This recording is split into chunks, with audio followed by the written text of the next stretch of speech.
En línea lo tenemos al economista José Luis Tapia sobre el tema para que nos brinde un poco los detalles de esta nueva ley y cuáles serían los problemas que traería. Hola José Luis, ¿cómo estás? ¿Qué tal? ¿Cómo estás, Fabricio? Muchas gracias por la invitación. A Bueno, ver, los detalles son a estos. ver, por favor, Primero, cuéntanos. por el lado de la pensión mínima, ¿no? Que ese creo que es el que más llama la atención. Dice que con un límite hasta 8 UITs en consumo vía boleta electrónica, Ujú. uno puede tener unos 40 soles acumulados, que en total sería como el 1% de ese fondo que requiere más o menos 40.000 soles. O sea, ¿cuánto vas a agregar al final a tu fondo? 400 soles anuales, más o menos, 400 soles anuales, O sea, estamos porque es hablando de el uno 40 por soles, un poquito ciento menos de de 40 soles al ese mes. 8 UITs, ¿no? El 1% de las 8 UITs en un año.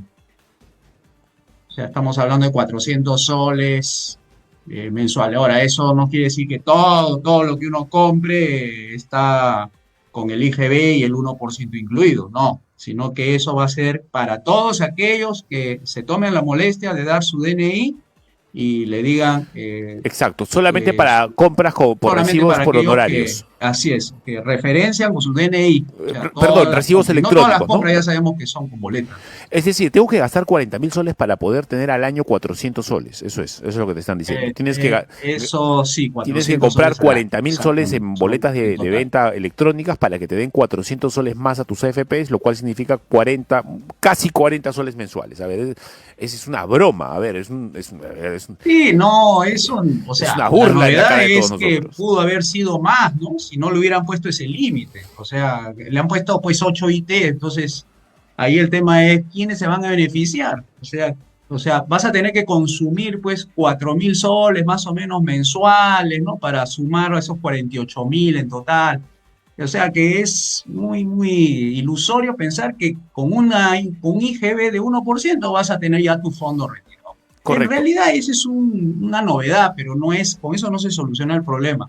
Va a tener que ser por el otro lado, es decir, cuántos son los ingresos que vas a percibir para luego de ahí te hacen el descuento vía planilla y de ahí recién se va a acumular en tu fondo. Pero eso va a depender cuánto ganes mensualmente, porque acá tú sabes que los ingresos promedios están en 1.700 1.800 soles. Entonces, si tú le sacas a eso el 13%, entonces estamos hablando, pues son sumas muy pequeñas y ese es el fondo del problema, es que no arreglan el lado que deben arreglar para que las personas puedan tener buenas pensiones. Y ese es el trabajo que no ha hecho ni el gobierno, ni el Congreso, y ni este gobierno lo va a hacer porque está enfocado en otra cosa. Entonces no solucionan el problema y los congresistas tampoco tiene, creo, la hoja de ruta, ¿no? La hoja de ruta no está bien diseñada por ellos. Por eso que esa reforma es muy A criticada, ver, José criticada por Luis, donde tú lo veas. ¿cuál es el otro punto en discordia, en cuestión? Bueno, el otro punto es, a ver, si estamos hablando de que las pensiones tienen que llegar para que todos tengamos posibilidades de vivir de esas pensiones a partir de los 65 años, es cuántas personas se van a beneficiar con esta nueva ley. Y hasta lo que nosotros sabemos, y como no han hecho nada de reformas, entonces solamente se van a beneficiar un 13, 14, otros dicen 20% del total de trabajadores en el país. O sea, 3, 4 millones de personas, de 17 millones de personas van a tener esa José Luis, oportunidad perdóname, de poder ser beneficiados. ¿cuáles son ¿Sí? las O sea, eso críticas? es algo inaudito, ¿no? Sí, claro. A ver, una de las principales críticas a la ley, José Luis, hasta donde entiendo, a ver, explícamelo y profundiza, por favor, en el tema, es este asunto de que los menores de 40 años ya no van a poder retirar en la totalidad de su fondo una vez que cumplan los 65 años. Es decir, el que a la fecha tiene menos de 40 años, a ver, no tiene problema, no tiene ninguna posibilidad de que cuando sea casi un anciano y esté por cumplir los 65 años, piense que va a poder retirar su plata. No. La AFP parece que va a seguir Sí, administrándola ¿hasta cuándo? Hasta que se muera, dándole una pensión de cuánto, de 600 soles o sí. algo así. Sí, tú sabes que esta ley se acompañó con el no retiro, ¿no? O sea, está condicionado a que no se va a retirar de aquí para adelante. Pero toda ley se puede modificar, o sea que no le veo todavía por ahí ese lado, sino por decir la intencionalidad de la ley es castigar a los que están de 40 años para abajo, porque no van a poder retirar como nosotros podíamos hacer con ese reja que se llama retiro extraordinario, jubilación anticipada, era el 95.5% del total de tu fondo lo podías retirar una vez que llegues a los 50 años. Pero ya con el caso de los jóvenes de 40 para los que, o sea, los que tienen 40 años, todos los que tienen 40 para abajo, no van a poder hacer uso de ese 95.5% si se quieren, digamos, jubilar anticipadamente. Entonces está cerrado cualquier posibilidad de disponer ese 95, ni para tu casa, ni para tu auto, ni para nada. O sea, ya que se olviden de ese dinero porque no lo van a ver hasta cuando tengan ellos 25 años después, o sea, 40 más 25 son 65 años recién a partir de ese momento que piensen en que ese sistema. Pero Fabrizio, mira, tú sabes que esto de la ley puede generar noticias y estamos muy bien con esto del análisis, pero también puede venir otro gobierno, otro grupo de congresistas y dice, vamos a deshacer esta ley de la reforma. O sea, al final vamos a quedar en nada porque no se toma en serio bien lo que se debe hacer. ¿Qué cosa es lo que se debe hacer con las AFPs entonces, José Luis, desde tu perspectiva? Claro, tú sabes que yo manejo una perspectiva liberal clásica y siempre hemos dicho que para poder hacer este tipo de reforma tiene que ir acompañada de otras reformas. O sea, aquí están empezando poniendo la carreta delante del buey. O sea, están haciendo mal para comenzar. Esto no es un juego de niños. Esto hay que hacerlo con criterios bastante. Entonces, ¿qué es lo primero que se tiene que hacer? Primero, asegurar que las personas tengan los ingresos suficientes o vaya creciendo sus ingresos para que a su vez sus aportes también crezcan y en el tiempo tengan el fondo que le permita vivir dignamente con pensiones no de 200, 300, 400, sino que sea 5.000, 6.000. Y eso significa hacer reforma económica. Y con eso desaparece también ese hándicap que tiene esta ley. No tienen cómo integrar a esos 14 millones de trabajadores que no cotizan, no descuentan, no figuran en planilla, no tienen derechos sociales, nada, nada, absolutamente nada. Entonces, con una reforma económica que se hace en paralelo con la reforma de pensiones, puedes lograr hacer que esa pensiones crezca, porque todo depende de tus ingresos. Y si tus ingresos son bajos, vas a tener pensiones irrisorias. Entonces, ese es el trabajo que hay que hacer, reforma económica, a la vez una reforma política, por cierto, pero tiene que necesariamente estar acompañado de reforma. Hay un libro digamos, para tu audiencia que se llama Las reformas incompletas, que lo escribió Roberto Abusada con otras personas que hicieron la reforma en los 90.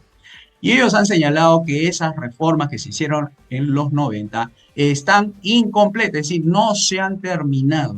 Y eso es lo que hace falta en el país, terminar las reformas para que pueda, entre otros temas, el de las pensiones, tenga una solución de fondo y no medidas parches que a mí me suena más a otra cosa, es decir, a una mala forma de hacer política pública que es solucionar los problemas de fondo. A ver, entonces, para resumir, porque te quiero preguntar también un poco sobre la alerta en la economía que estamos viviendo. El crecimiento en Perú se ha desplomado en junio a un escaso 0.21%, o sea, nada, o sea, estamos así, a nada de la recesión. Pero antes de entrar en ese tema, quiero preguntarte, José Luis, entonces, en concreto, en resumen, ¿cuáles son los puntos, a ver, tipo Twitter, en desmedro para la gente después de esta nueva ley de las AFPs? Ya, primero, va a tener una novedad que es la pensión por consumo de máximo 400 por año, que se va a agregar a su fondo, siempre lo hagan con Estamos hablando que te van a dar 40 soles mensuales más si es que tus sí, compras 40, en restaurantes, es etcétera, las haces con boleta electrónica. ya, Burla, esa es la una burla. primera. 40 soles más. La segunda, los independientes también van a ser descontados. O sea que aquí se van a ir mojando todos de a pocos, ¿no? Y los independientes, los que facturan con su recibo honorario, le van a descontar para comenzar el 5% y luego va a subir hasta creo que el 13% más o menos, o 15%. O sea que esperen también que los independientes van a sufrir también los descuentos obligatorios, ¿ya? Tercero, el retiro famoso que teníamos, el octavo, noveno, chao, por lo menos hasta ahora. hasta que otro Congreso derogue la ley de las reformas. Creo que esto va a ser derogado, yo eso sí lo doy por hecho. Cuarto, los jóvenes de 40 años o los jóvenes adultos, digamos así, de 40 para abajo, no van a tener oportunidad de retirar nada, ni 95%, así se jubilen a los 50, nada. Tienen que Absolutamente va a esperar hasta quedar los cerrado esa 65 para posibilidad. recién hacerlo, ¿o no? ¿Perdón? No lo ¿Tienen que escuché bien. esperar hasta los 65 para hacerlo o tampoco? Sí, sí, hasta los 65 para adelante va a poder hacer. Bueno, Después, los que, digamos, a ver, hay una pensión mínima que le están poniendo a este tema, 600 soles. Bueno, esa es otra novedad, pero que va contra el mercado libre, el gobierno limitado. Y correcto. eso va a tener que asumirlo el gobierno, porque las pensiones que ahorita están recibiendo en promedio la gente con intermitencia laboral, eso va a ser 200 soles, 300. Entonces van a tener que poner la diferencia entre 200 y 600, 400. Y es un platal, Fabricio. Yo no sé, con los robos que hay dentro del Estado, los 22.000 millones, no sé cómo van a hacer para poner esa diferencia, porque ya no va a conformarse con la tasa Netflix, ahora van a inventar otros impuestos para seguir recaudando. Y el déficit fiscal sigue creciendo, o sea, quiere decir que cada vez se va quedando con menos dinero el gobierno para atender los gastos que se supone debería ayudarnos a todos a encontrar buena educación, buena salud y todo eso. Bueno, se va el dinero en otras cosas menos en eso, ¿no? Entonces, ese es el problema del asegurar los 600 soles de pensión mínima, que no va a haber cómo financiarlo. Y si va a buscar financiamientos, nos vamos a tener que endeudar de nuevo, haciendo crecer la deuda externa, que ya debe estar por los 32.000 millones, lo que Fujimori quiso bajarlo en los 90, que era Ajá, 40.000, lo bajó a 20.000, ahora resulta que con los últimos gobiernos lo han vuelto a subir la deuda externa. Entonces, todos entiendo. vamos a tener que pagar impuestos a futuro para pagar esa deuda. A ver, José Luis, una pregunta rápida para pasar a nuestro siguiente invitado, pero quiero hacértela porque eres un capo en esto y quiero que nos lo expliques así como para que lo entienda mi mamá o mi abuelita que está en el Cusco ahorita escuchando Betel Radio 100.1 FM en todo el territorio nacional. A ver, la crisis financiera, si ya no hay crisis, si es que no hay crisis financiera hoy, es inminente que va a haber. El crecimiento en el Perú parece que se ha estancado o se va a estancar hasta el 2028, a pesar de que hay inversiones en el país. ¿Por qué? Porque, por ejemplo, el crecimiento en junio se ha desplomado a un escaso, a un magro, ridículo 0.21%, tras todo lo que parecía 2 meses de éxito. Moody's se mantiene firme en su proyección, parece que vamos a crecer, dice Moody's, al 2.7% para el 24, etcétera. ¿Estamos con una economía frenada? A ver, las inversiones mineras no van a evitar el estancamiento económico, parece. ¿Qué opinas tú sobre esta perspectiva? Si el gobierno tiene la posibilidad de sacar Tía María y no lo hace, que se olviden de las inversiones mineras, ¿ya? Porque ese es el punto de inicio de las inversiones. Si lo puede hacer con Tía María, lo puede hacer con Toromocho, lo puede hacer con los otros proyectos que están detrás de ellos. Así que primero veamos ese punto, ¿no? Porque ya, ¿cuánto ya? 10 años tiene Tía María que no sale, no sale y no sale. Entonces, la inversión privada, las grandes de las mineras, empujan la economía, pero no es la única fuente. Las otras son las exportaciones, las otras es el consumo de la gente y el otro es Ajá. el gasto del gobierno. Olvídense del gasto del gobierno porque eso no se ejecuta rápidamente, eso demora. Entonces quedan las exportaciones, queda el consumo y quedan las inversiones. Lo que tú acabas de señalar, las inversiones se han venido frenando, se han venido desacelerando y entonces las pequeñas y medianas empresas, que es la que invierte para mantener su negocio, lo van a seguir haciendo. Las que no lo van a seguir haciendo y lo que va a hacer caer un poquito el PBI seguramente de 4 que tiene pronosticado el gobierno a 3 o a 2 va a depender mucho de estos proyectos grandes. ¿Qué otro proyecto grande puede venir? El de Corillo, el de Arequipa, que ese es el que El también quiere segundo competir muelle. contra Chancay.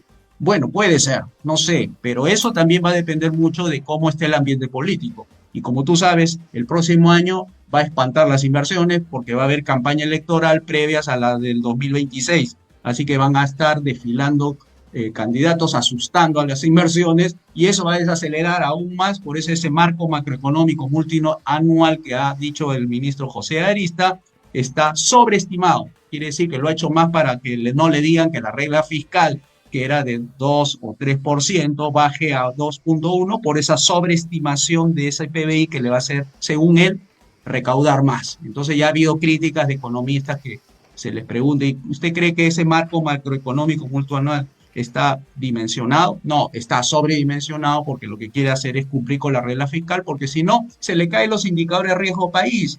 O sea, Moody's, Standard Poor's van a empezar a ver si cumple o no la regla fiscal, y Ok, como no cumple, y como no logra ese 2,5 o ese 4% de PBI, entonces le van a ir bajando la calificación y eso va a hacer subir la tasa de interés y eso va correcto. finalmente a aumentar la desaceleración del crecimiento económico.